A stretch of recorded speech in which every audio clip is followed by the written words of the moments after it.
PragerU continues to rage against critical race theory. You know, the whole idea that American institutions were literally set up in a way that benefited white, wealthy landowners and discriminated against everyone else, mainly people of color. So now some of those institutions, a lot of those institutions, persist until into this day. Things like the war on drugs, things like practices like redlining, mass incarceration of people of color, etc. However, in a very strange twist, PragerU recently put out a tweet that kind of made our point for us. Take a look.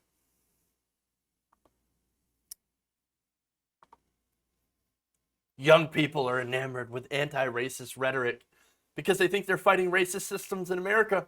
The truth is, they're fighting America itself and the very values the country was founded on. Yeah. Based. True. I mean, look, we're fighting against the racist ones.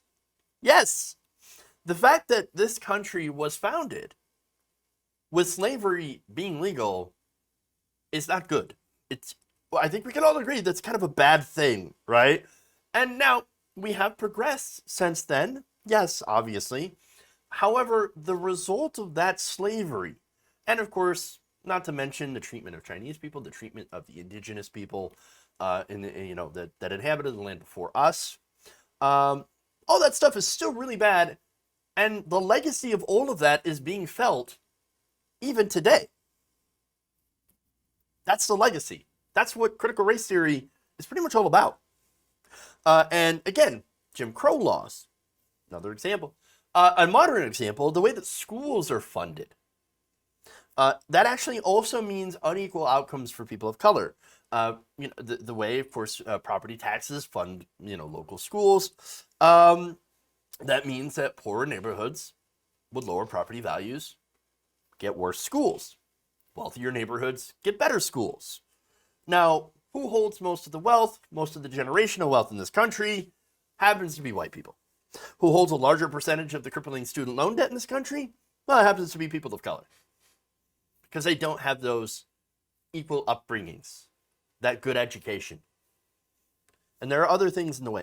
Those are some of the systems in this country that are problematic. This is why people talk about critical race theory at the college level. That's what we're talking about. And again, this has been taught at the college level for years.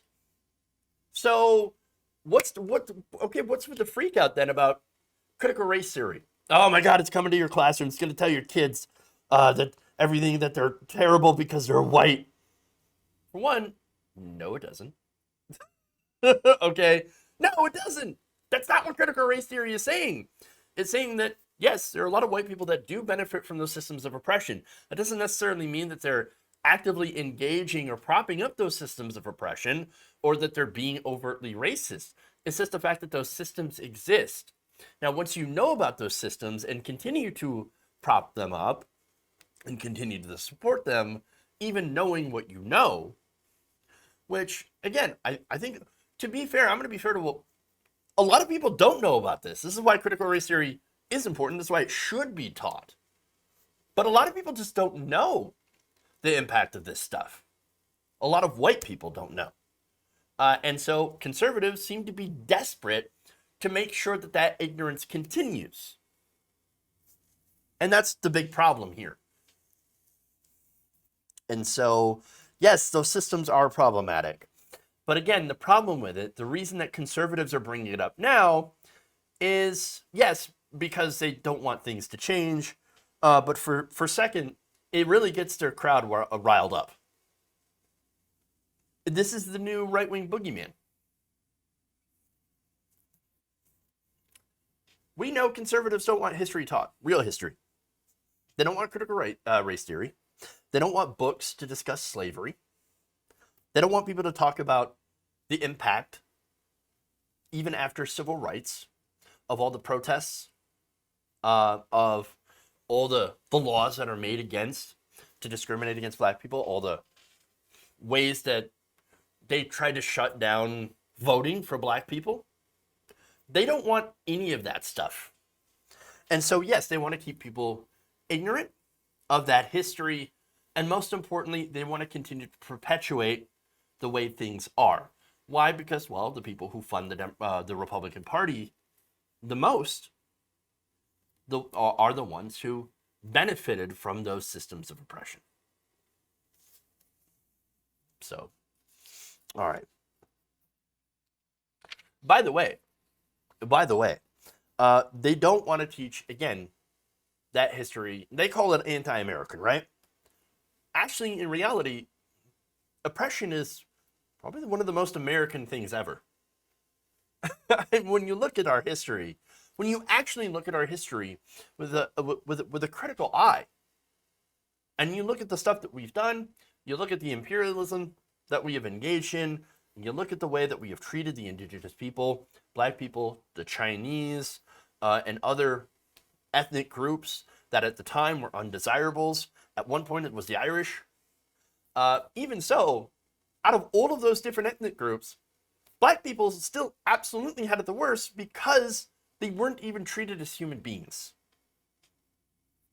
So, anyway, what we should really do, is accept that that history is American, because it is literally the history of America, and accept that as the dark stain that it is, but most importantly, fix it. Fix it. And that's the point of knowing things.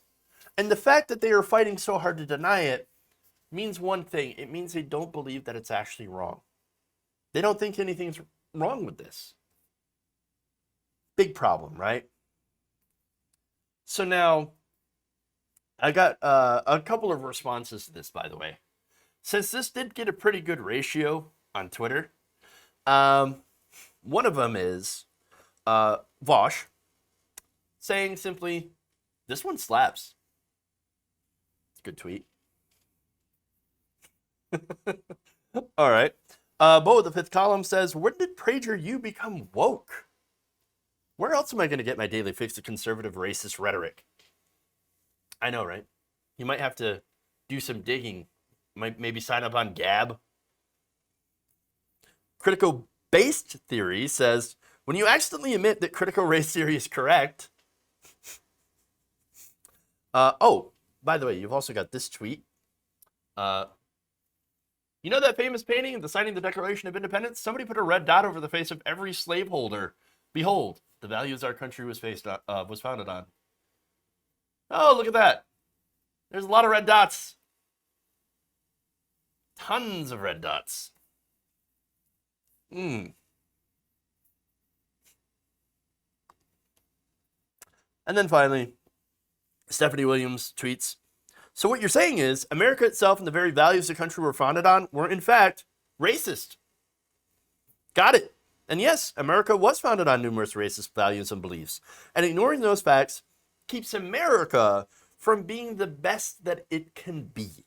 Thanks for clarifying. Yep. And really, that's sort of the point.